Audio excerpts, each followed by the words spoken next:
Initially, the Confederates will bury their dead. If they fell within the Confederate lines, that would be in the area to the west of Seminary Ridge and the north of Barrow's Knoll. Any Confederates that fall out in front of the Union line, and you remember there have to be lots of Confederates who are going to fall in front of the Union line, particularly on the 2nd and on the 3rd. They will be buried by Union troops. Union troops will bury them mostly in burial trenches. Anyway, there are no dog tags anyway in the Confederate Army. They are identification discs worn by some of the Union. So you're not very careful. Anybody who's been in the military, you're not careful on burying the enemy dead. We buried them, as you know, in World War II and other wars, you buried them with bulldozers. You bury if you're Confederates in the Union and you hold the ground near the hospitals, they will be buried by their comrades. And there will be some identification to mark them. But the farmers want them off their land. That is not going to be enhancement to buy land with a lot of dead people buried on it. Why? It's going to limit your agricultural land. So Governor Curtin will show up here. Well, there's two. The first proposal is by Mr. McConaughey, a politician and on the board of directors of Evergreen Cemetery. And he's going to say, I know how we can handle it. We will sell lots in Evergreen Cemetery to the United States, and we will bury the Union dead in the lots the government is going to buy for us from the Evergreen Cemetery Corporation. Now, McConaughey and David Wills are both lawyers, and they do not like each other. David Wills is a Whig, but he had converted at a good time to the Republican Party. And he is very close to Governor Curtin. And Governor Curtin is very close to the president. So Governor Curtin will visit here, and he's going to chat principally with David Wills. David Wills' idea is, and he'll sell it to Curtin, we will establish a soldier cemetery, Soldiers National Cemetery. And Governor Curtin will make him his agent. And David Wills will buy 17 acres adjacent to Evergreen Cemetery. And he will enter into a contract with the Weaver brothers to disinter the Union dead. They identified because they're all buried in separate, they're buried in unit, they're buried hither and yon.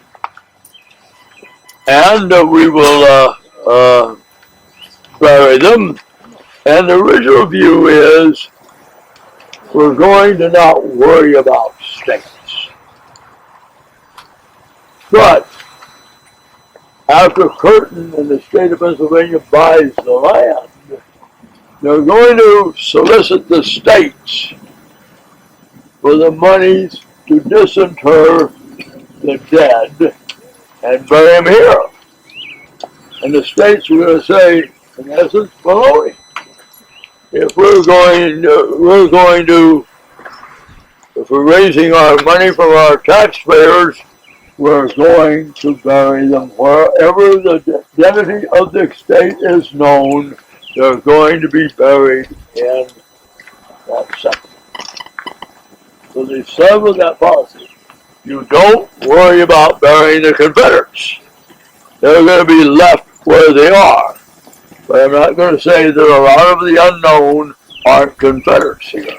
The Confederates will not be removed until the 1872 from the farmers, from the temporary lots. Mr. Sanders is something new at that time. He's educated in Edinburgh, Scotland, and he is a landscape architect working for that new bureau that just got established in the federal government. When you get wars, you get new bureaus. There was no Department of Agriculture until the Civil War. Mr. Sanders works for him, and he's going to get the task, he has to do it fast, of designing the burial plan for the cemetery. So that's his first task, and it's going to have to meet the boundary. It's going to be bounded by evergreen on that side. It's going to be bounded by Baltimore Pike on that side.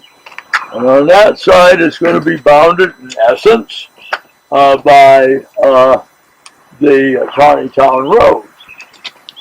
Now, the only area you're not going to know what the boundaries are going to be is the area south of that, where you have that stone wall. So he's going to design it. They also know there's going to be a soldier's monument. And Mr. Sanders is going to draw a plan of the burial plan of having a hemispheric burial plot radiating out from the soldier's monument. And so it will be really be in about a half circle radiating out from the soldier's monument, with it divided into various sections for each of the troops. And they're going to start. Now, they will not complete the interment, the disinterment and interment, until May 1864. And they want to have a dedication. And because they know if you get into December, January, and February, it's going to be much harder work disinterring and reinterring. So Mr. Sanders has worked out his plan.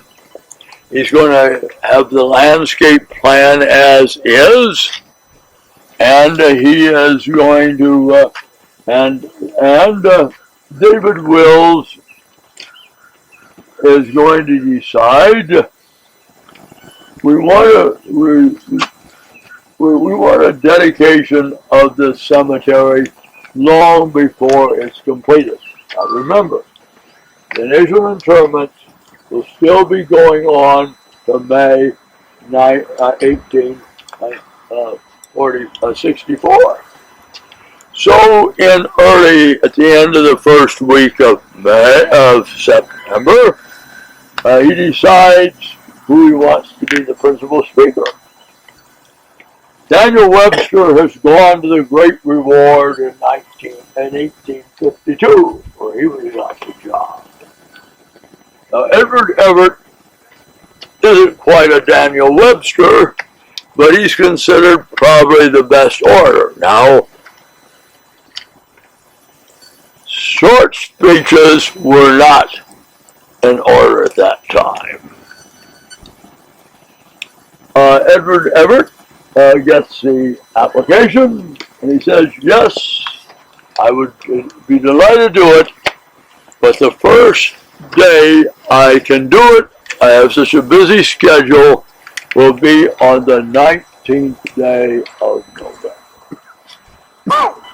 So they know everything will have to be built around a dedication on the 19th of November.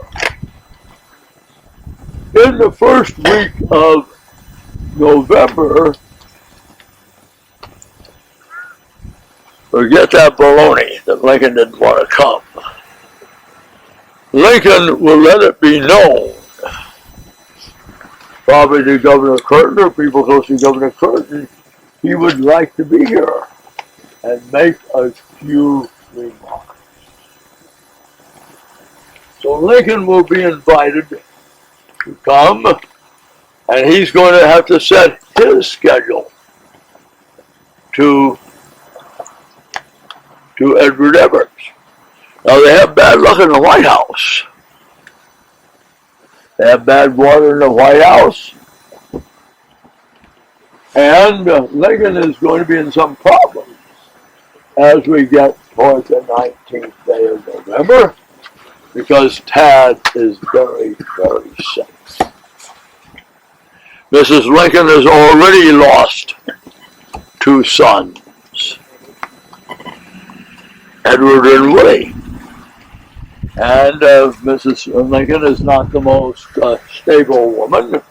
And how many women would have been stable of having lost 2 sons and not being a very popular first lady?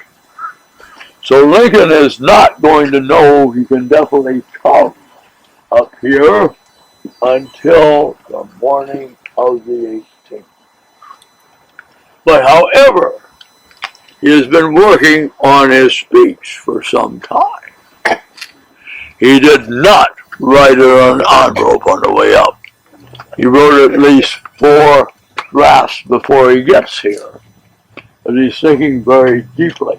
And he'll be editing the final draft during the night in the David Wills house as he goes over the speech from after supper, from about 10 till he takes it over to the house next door, Mr. Harper's house, the editor of the Republican paper, where Mr. Seward is saying, and let Seward have a final look at it. And Seward will make several suggestions at that meeting they have at 11 p.m. So let us go up and talk about what's going to happen on that day and the 24 hours before. But before we go there, this monument here is a rather interesting one. As I said on our first day, there are 2 pedestrian statues of General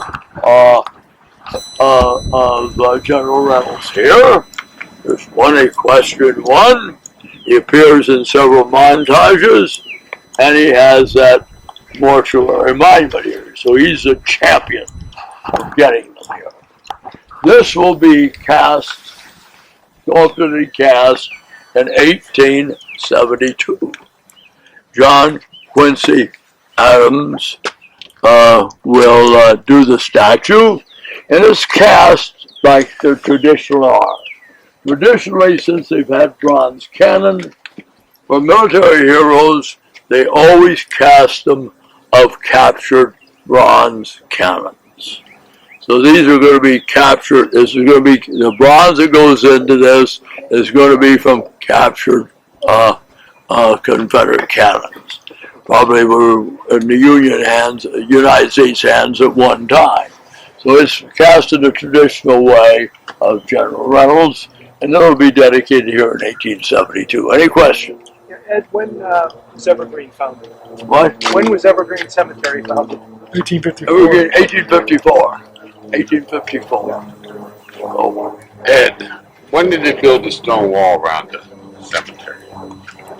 The stone wall will be built after the stone wall that we have there will be built reasonably early. It's going to be built probably by the 1880s. Now the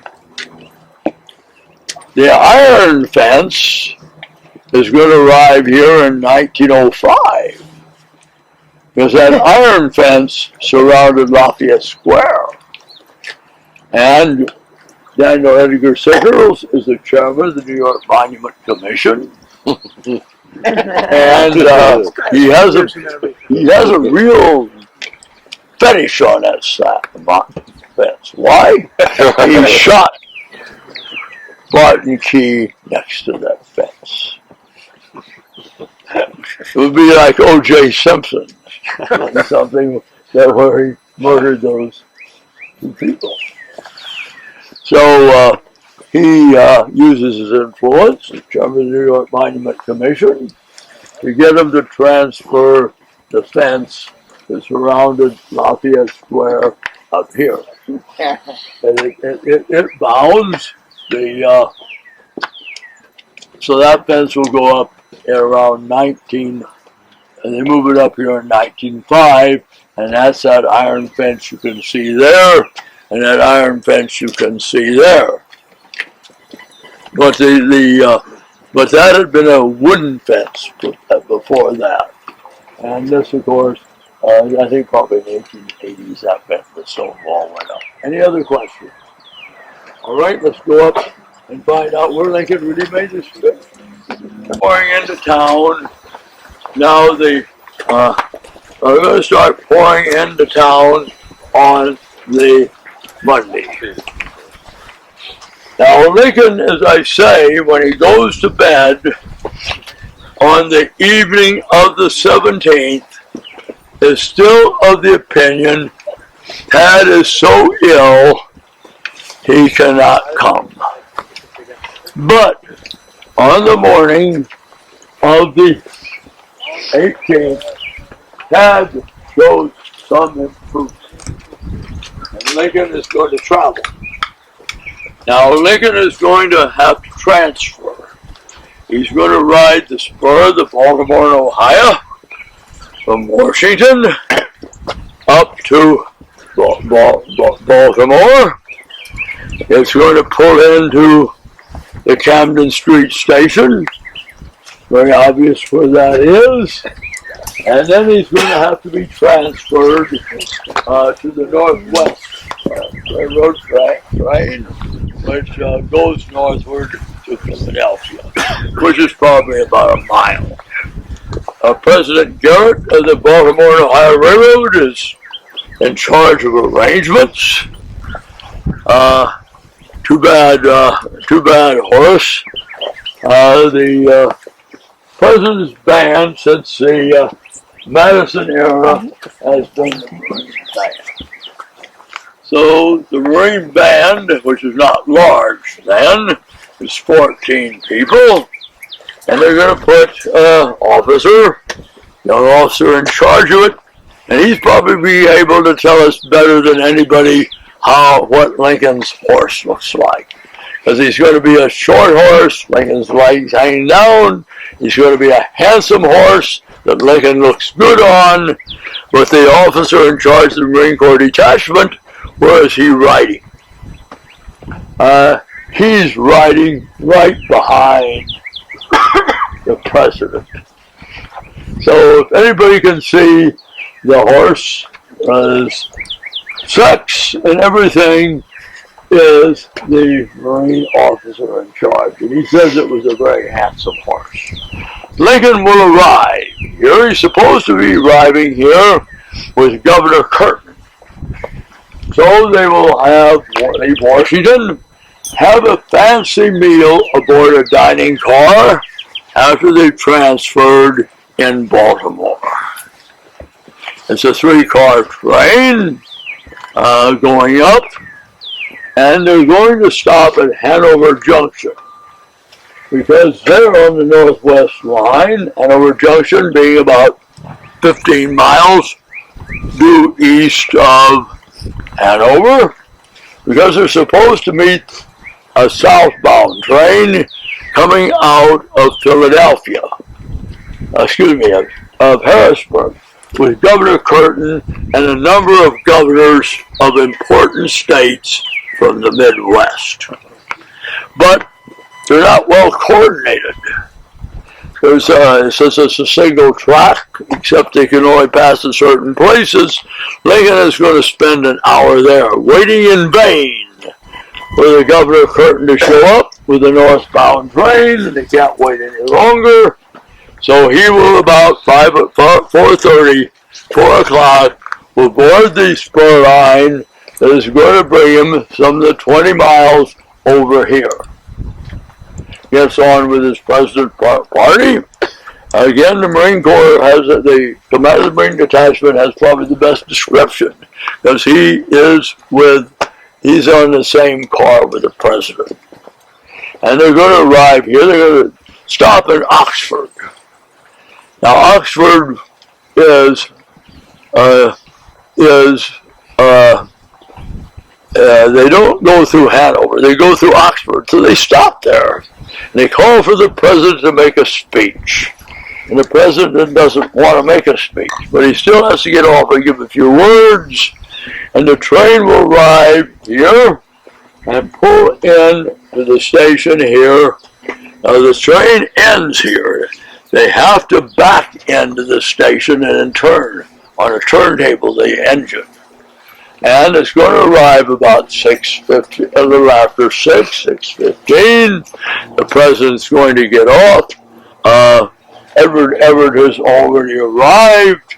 He's going to meet Edward Everett, and his host, David Wills, will meet them as they're there, and they're going to walk. They don't have limousines. Now, you can imagine the president walking through blocks. They would not do that today. The Secret Service wouldn't let them. And he's going to walk from the station to the David Wills house, which has been restored. And David Wills is going to walk with him. And Governor Curtin is still not, Governor Curtin and the governors are not going to arrive till about 9 o'clock in the evening. And Edward Everett's going to be worried because he may have to sleep with Governor Curtin when Governor Curtin arrives. Because it was not a big thing for men to sleep together. And I'm not saying you would be in trouble now, but not then. And they take him there. The president's going to eat supper there. A rather leisurely supper. Mrs. Wills will prepare it. Mrs. Wills is quite pregnant, so she's very delighted to still have the president on her hands, even though she's very pregnant. And they're going to assign the president a room, upstairs bedroom, over David Wills' office. David Wills had an office on the first floor of the building. And it opens out on, since this is, you represent York Street. That's the front door. Now David Wills' office is in the building on the southeast corner, because he has a door going into his office. So he can do his business in his office, or he can come and go. And above the office, in that corner, is where Lincoln is going to go to. Now Lincoln is going there. So much for this BS about writing it on an envelope on the way up. He's going to go over his latest draft. And he's going to make a number of changes, make several additions. And then about 11 o'clock, he gets good news. It's from Washington, a telegram. Tad has got feeling considerably better all through the day. So one big weight is off the president's mind. And about 11 o'clock, he sends a message that he wants to go to the next door building. Now, David Wills' house fronts this way. The editor of the paper's house fronts this way. When he goes out the door, goes over to Stanton and say, that's where Secretary Seward is saying, and Seward will give Seward his latest draft. And the Stewart will make a couple of minor changes in it. Stuart will come out and make a speech, and it's a fiery speech. And he gets a lot of applause, and Lincoln will come down and go back over, go up to David Will's house, wait a few moments, and then go to bed. Now the parade is going to be in Ward Hall, Lehman. It's going to be a friend of Lincoln's. He's the marshal of the District of Columbia. So he's in charge of the parade. Lincoln will make a minor, he'll have breakfast in the David Will's house. He will make a few come out on the door, the front door, which opens on York Street, and we'll make kind of give some words to the crowd. Now, when they get organized, it's going to be about 11 o'clock. And at 11 o'clock, they're going to leave. And as I say, the Marine has to have the best description, because his horse is he's riding the horse immediately behind the president. That means that he's looking at the president's seat, he's looking at the horse's butt, and everything you do. Now, riding alongside Lincoln will be Mr. Short. Now, Edward Everett is in a buggy. He's 69, and we know he's going to be dead in 6 months. He doesn't know it, hopefully, at that time. You like your death to always be surprised when you die. Now, he has published. He has a working copy of his address, which he has had printed. And when they arrive here and go up into the platform, which will be out here just about where we see the Henning Stone. That will be the platform, and he's the keynote speaker. His speech will take 2 hours. He has it written in front of it, and he's memorized it.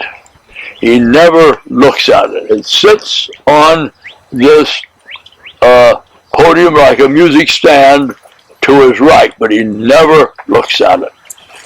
And he's already memorized all the gestures he's going to make. Well, they're going to march up the last picture. They're going to have the parade they're about the intersection of what is now Steinbear, or what was then Baltimore Pike and Emmitsburg Road. They turn there, go up Emmitsburg Road, now Steinbear Avenue, turn left into what is now the Tawny Town Road, past that entrance to the park, to the cemetery there, and turn in to Evergreen Cemetery. And as I say, the platform will be near where you can see that Hemming statue. It's a big platform. The Marine Band will be there, and there will be a huge crowd for that day hearing. So that is where Lincoln will give his speech.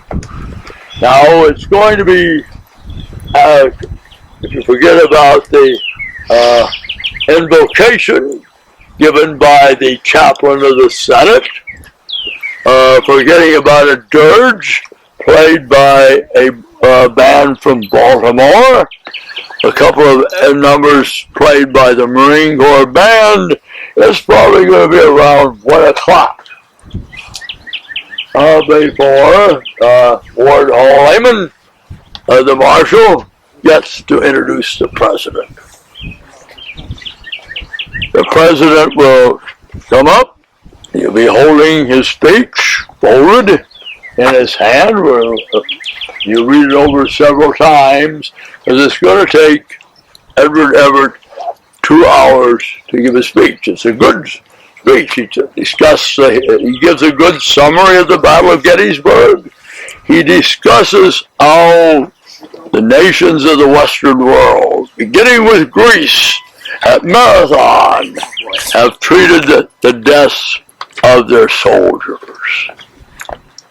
And he says that it's a good expose of the battle and would be as interesting to read. The president then gets up and he will give his speech, which is 272 words. He will give it in less than 3 minutes.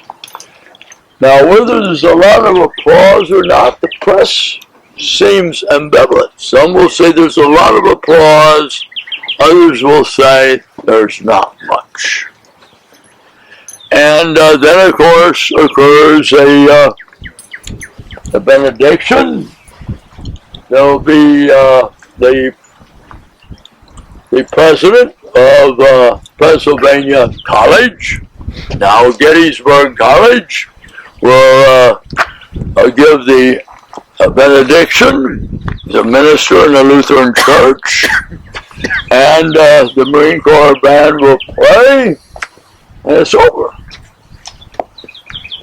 Now, when the president leaves here, he's got an appointment. They're all going back to David Wills's house, where they're going to have a light lunch. And then the David Wills house, I don't like the way they restored it. Because when you go in the front door, you represent, I've used Paula for the front door on your, fronting on York Street, and the president and Governor Curtin take their stations. And the guests will come in, and they'll shake hands with every one of them. They will then come down the hall, which you can't do now because they put a glass partition in there.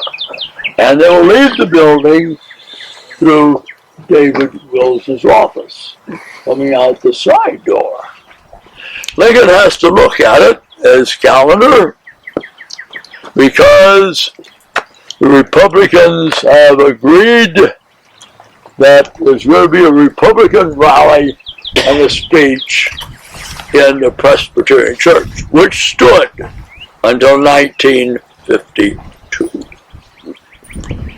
They're going to give it for the Lieutenant Governor of Ohio, Ohio being a swing state, to give the Lieutenant Governor a high prestige.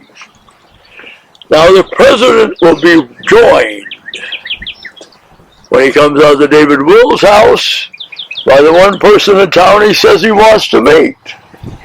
Now about a third of the people in town think that John Burns, whose that second flag is a phony. Others will think he's a great hero.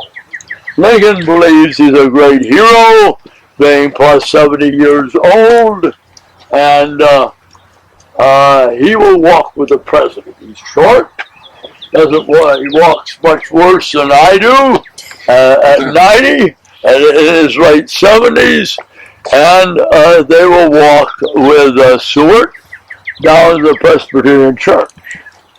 The only thing the Presbyterian Church that survives when they rebuilt the Presbyterian Church in the 1950s is the Lincoln booth, the Lincoln bench where they sit, and John Burns sits next to him. And John Burns evidently doesn't pay much for what the Lieutenant Governor of Ohio is doing, as he sleeps through it all. Then they go and look at the clock, and it's getting near 6. And the departure for Washington is going to be at 6:15. So the president will have been here about 25 hours. He'll board the train, be back in Washington, since there's no reason to stop and BS. He'll be back in Washington in the White House by midnight.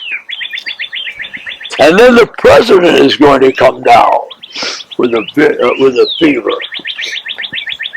It's believed to be he had some childhood disease that you didn't get.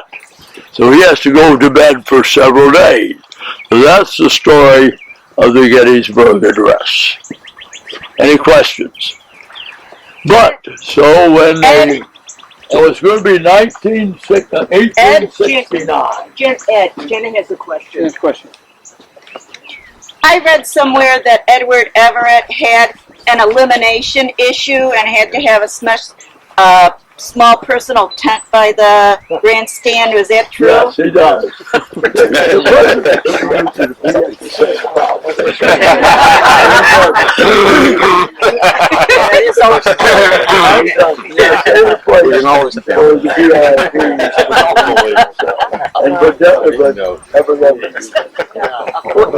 I was under the impression it was specifically for him, No, that's not necessarily. That's I had read that it was Well, it would specifically be for for him him. because he's more likely to use it. Because he had I will tell you another story, and then we'll go on because I have to go. I've got only a half hour here. When they dedicate the Herbert Hoover Presidential Library, now Herbert Hoover and Harry S. Truman become very good friends. And Harry Truman is going to be, they know Hoover probably will not live another year. So they're going to dedicate his presidential library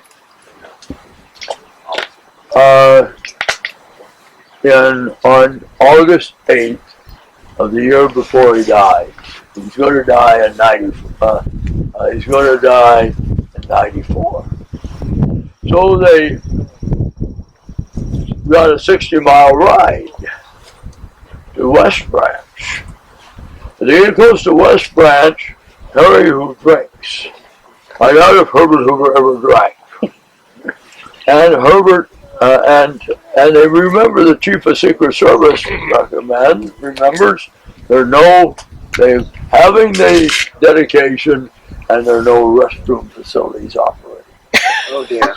So they know the superintendent of the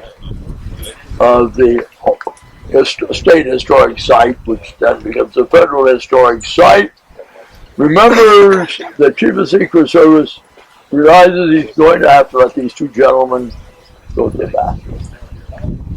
So he goes to the door, and the door is locked. being like Horace, he simply has his pistol, busts the louver window next to the doorknob, opens the door, and the two presidents relieve themselves. Now they go, after they relieve them, after the program has been, the then superintendent of the park, of the Hoover State Park, goes to the chief of the Secret Service and he said, I'd like my picture taken with Mr. Truman. I've got a lot of pictures of myself with Mr. Hoover. And he says, well, I'll have to go ask the president. So he asks Harry, would you be agreeable to having your picture taken with the superintendent of the state park? Harry says, yeah, no, I would be delighted. Because then his remark is, and it's on tape, if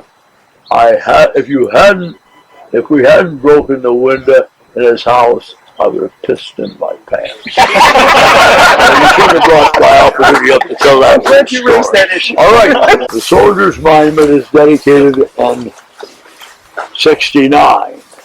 This one is positioned here in 1867.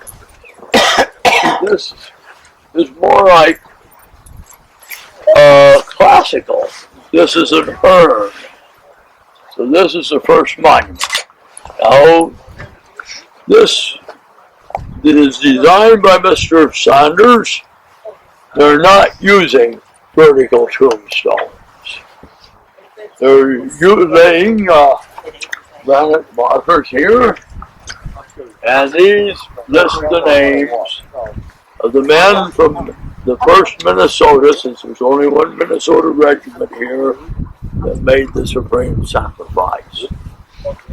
They did not have to use the whole thing, but to keep the symmetry to it by no one's down there.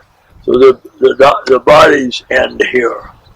There, And now so this will be the first monument in the park. And it's very traditional to classical times, being a funerary urn. All right, we'll go visit Richard Nixon's grave.